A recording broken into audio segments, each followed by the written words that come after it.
গল্পটি শুরু হয় একজন নির্দয় অপরাধী ফ্রাঙ্ক মার্সের নামে, যাকে আলকাট্রাজ নামক একটি উচ্চ নিরাপত্তা কারাগারে পাঠানো হচ্ছিল।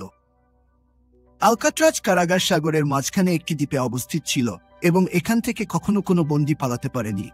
কিন্তু ফ্রাঙ্ক কারাগার থেকে পালানোর জন্য বিখ্যাত ছিল। সে আগে অনেক কারাগার থেকে পালিয়েছে, কিন্তু আলকাট্রাজ থেকে পালানোর কথা কেউ কখনো ভাবেনি। কারাগারে পৌঁছানোর পর ফ্রাঙ্ককে খুব সাবধানে তল্লাশি করা হয়েছিল। এরপর তাকে তার কুঠুরিতে নিয়ে যাওয়া হয়, যেখানে সে তার বাকি জীবন কাটানোর কথা ছিল। পরের দিন ব্রেকফাস্টে ফ্রাঙ্ক একজন বুড়ো বন্দীর সাথে দেখা করে, যার নাম লিটমাস, যার পোষা ছিল একটি ইঁদুর। লিটমাসের সাথে কথা বলার সময় ফ্রাঙ্ক লক্ষ্য করে আরেকজন বন্দীর নাম উলফ, যে প্রকাশ্যে তাকে নিয়ে মজা করছিল। উলফকে উপেক্ষা করে ফ্রাঙ্ক লিটমাসের সাথে তার কথোপকথন চালিয়ে যায়, কিন্তু শীঘ্রই পরে তাকে একটি ব্রিফিংয়ের জন্য ওয়ার্ডেনের অফিসে ডাকা হয়।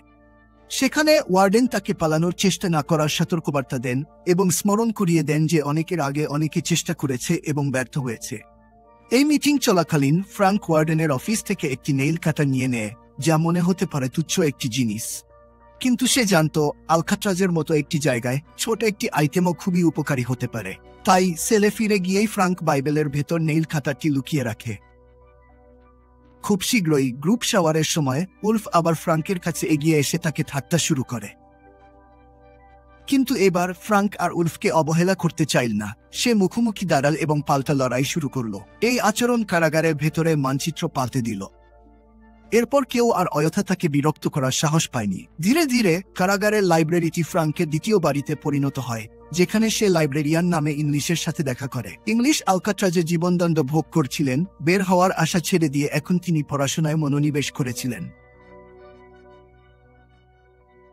আসলে ইংলিশ এবং ফ্রাঙ্ক দুজনেই ইতিহাস নিয়ে বই পড়তে উপভোগ করত। এই সময়ে ফ্রাঙ্ক একজন কারাবন্দীর সাথে দেখা করেন, যার নাম ডক, যিনি একজন দক্ষ শিল্পী এবং তিনি তার অধিকাংশ সময় চিত্রাঙ্কনে ব্যয় করতেন। ডক মনে করতেন যে আলকাট্রাজের মতো বিপজ্জনক কারাগারে যে কেউ পাগল হয়ে যেতে পারে, কিন্তু তার চিত্রাঙ্কনের অভ্যাস তার মনকে সুস্থ রাখত। সেই সন্ধ্যায় একজন প্রহরী ফ্রাঙ্ককে জানালেন একটি কাঠের কাজের সম্ভাবনা সম্পর্কে, যেখানে ঘণ্টা প্রতি 15 সেন্ট মজুরি দেওয়া হতো। এবং একদিন যখন সব কয়েদিরা তাদের কক্ষের বাইরে ছিল, উলফ একটি অস্ত্র নিয়ে ফিরে আসে, ফ্রাঙ্কের উপর হামলা করার পরিকল্পনা নিয়ে। ঠিক সময়ে ডগ ফ্রাঙ্ককে সতর্ক করেন, আর ফ্রাঙ্ক তার জ্যাকেট ব্যবহার করে হামলার প্রতিরোধ করেন। এরপর উলফ এবং ফ্রাঙ্কের মধ্যে একটা লড়াই শুরু হয়, এবং যখন গার্ডরা এটা থামাতে চায়, উলফ একজন গার্ডকেও আক্রমণ করে, যার ফলে